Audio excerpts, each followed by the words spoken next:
Hey everyone, this is Anna here, and in this video I just wanted to show you how I'm making my own molds for like sprig molds or appliques. And I wanted to show you how I made these, and some I still need to make it and have it this fire, and some are already made. And I'm gonna show you a few different ones that I made here. So on this one I carved these kind of like a vine with real tiny leaves, and then I already bisfired, so this one is ready to be used, and I just pressed the clay into it, and then I trimmed. So for these ones, what I like to do on my work is I like to create layers of like different leaves and such. So, and this one is nice because once you put on your mug or whatever piece you're making, you can actually manipulate, so you can curve, one way or another, and you can make different ones.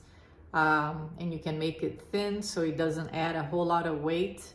And what I like to do is carve the layer first and then use something like this on top of it to create that three-dimensional surface decoration. So this one is done. I just wanted to show you.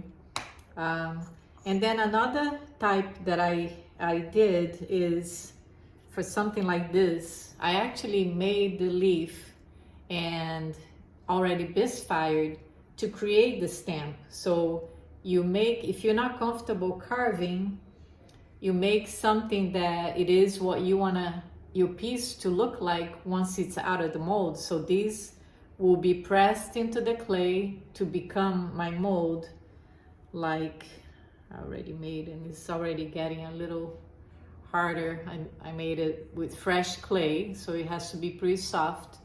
And because this was a larger leaf, what I did is, instead of putting onto the clay on top of it and pushing it, I was afraid to break it. What I did is I rolled this slab on top of this to create my mold. So this, I'm gonna wait until it dries fully, and then will be bisfire, and that will become my mold.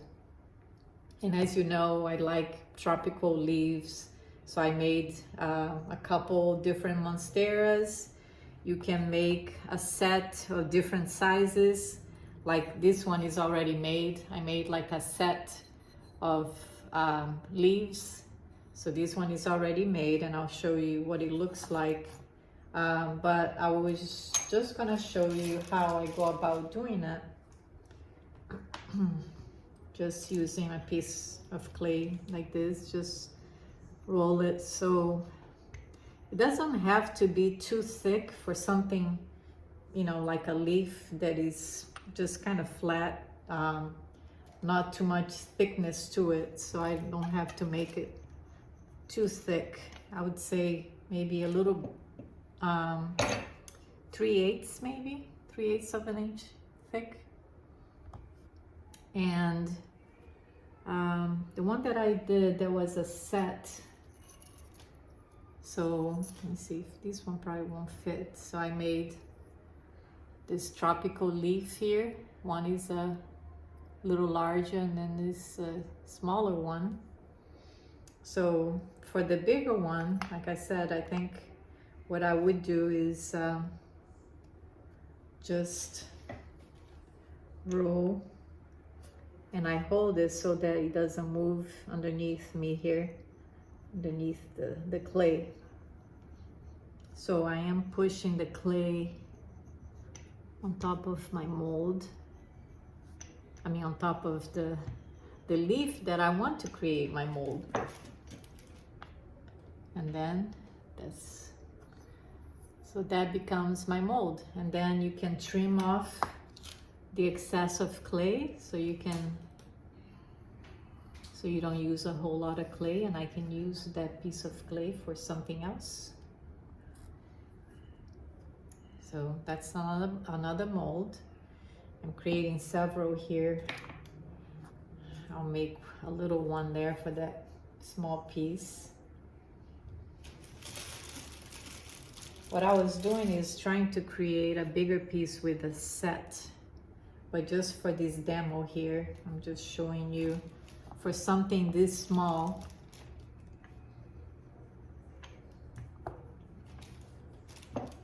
What I can do, something like this, I can just push right into the clay. And then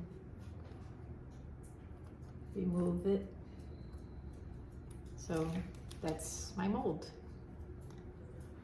And then I can, once you bisque fire, as you know, you can use it several times. It will last, unless I break it, but it will last a long, long time.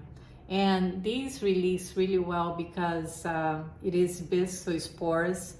So it's not like the silicone molds that you have to use something to release.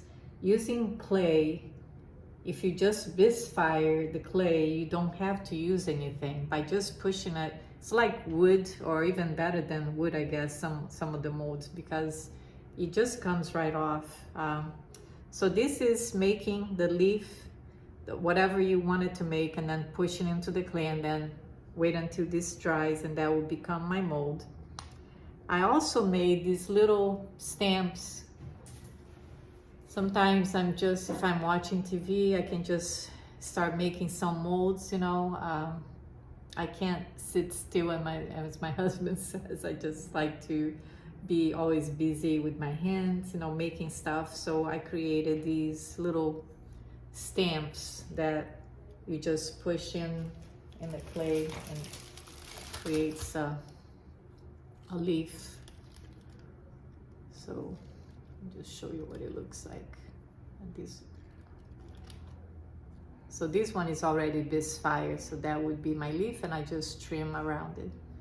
And then you also need to think how you want your leaf to be. Do you want it that main vein to protrude out? So here I carved that main vein in the middle of the leaf, so it shows, you know, protruding out of the leaf.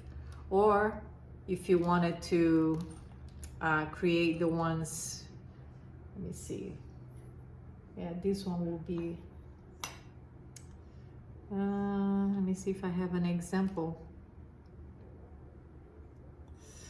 I have the stamp right here. So these ones, I created the leaf how I wanted.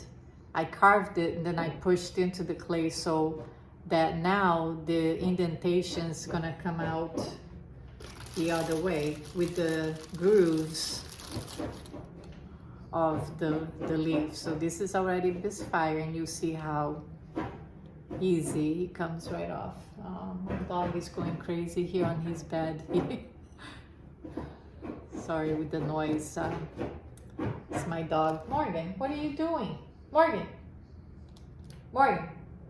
What are you doing, Morgan? So just put a little bit of clay. You see how it just releases. So that is my little leaf, and with the veins are indented into the clay. So this is already a stamp that I already fired. So another thing that I thought is gonna be really useful for me, it is when, let me find it. So I created a little frog and to create the mold from it, but I was having a hard time because it is so three-dimensional. So what I did is I did it in half. I pushed it in this way, sideways, did half of his body and then the other half.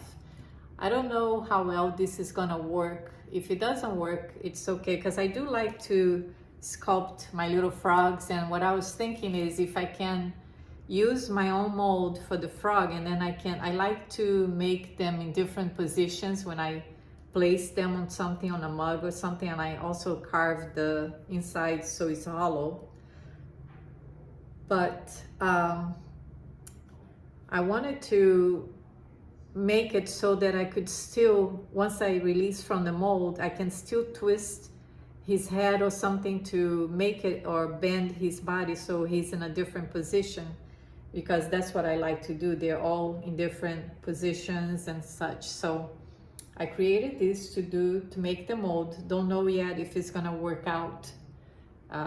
But the main thing that takes me a long time to make, believe it or not, is the frog's little feet and hands. So what I created was these little, what's gonna be my mold is the little hand with the little bulbs they have at the ends of their toes. I think they're like little suction cups or something similar. So this takes me a long time to make. So I thought if I could make their hands and feet, you know, the legs and the arms is just a coil that I use to create them. So my idea was to make these, and I made 2 sets in different sizes. One is a little bit smaller. So I just made one, but I'll show you here how it works. So I created, so it's 2-sided. You know, I created just made little balls of clay to make at the end of the toes, and then flipped it on the other side so that I have the 2 sides of the hands, and same thing with their feet. And then I can just, same thing, just press it. So that would be one side. And yeah, that's gonna save me a lot of time. So that's one, and then you just flip it and push it to create the other side. So I'll show you. So here it is what's going to be, I'm gonna be using for his little feet and his little hands. So I think that's gonna save me some time right there, and I don't mind sculpting the actual body because I'm so used to now. It's like with anything, if you start sculpting, the more you do it, then it just becomes like second nature. It just comes real easy. But I've been making frogs now for a while, so I like sculpting them, so I don't mind. But the feet, you know, is always gonna be the same unless I wanted to make it different sizes. So I might try to make something smaller and a little larger also than this. So I have like a whole set of feet and little hands for my frogs. So that's it, guys. I just wanted to show you. Let me see if I missed anything. Yeah, all these were pressed into the clay. Bigger leaves like this one. Tropical leaf, like a banana leaf, is this one. So I made that. I made another one like this. Another one with the cuts at the ends that I like, tropical leaf. I made one that has all the little zigzag at the ends. This set of leaves right here, which are usually the hibiscus that I like to make. So I made the leaves, and you saw that I had 2 different sizes. I should have probably made more, but for starters, I made 2. And I already pushed that into the clay, so I have a set. Are these ones right here. Can't believe that the clay is already getting hard. So this is the set. So I'm just making these now because I'm waiting for my kiln to cool, and I have to stay busy, so it makes me anxious. It makes me want to open the kiln before we're supposed to. So I have to keep myself busy, and I thought I'll just show you what I'm up to. And yeah, it's not that hard to make your own stamps, and then you can just create different things, different layers on your pieces, and have fun with it. So thanks for watching, guys, and see you probably tomorrow on my next kiln opening. Thanks for watching. Bye bye.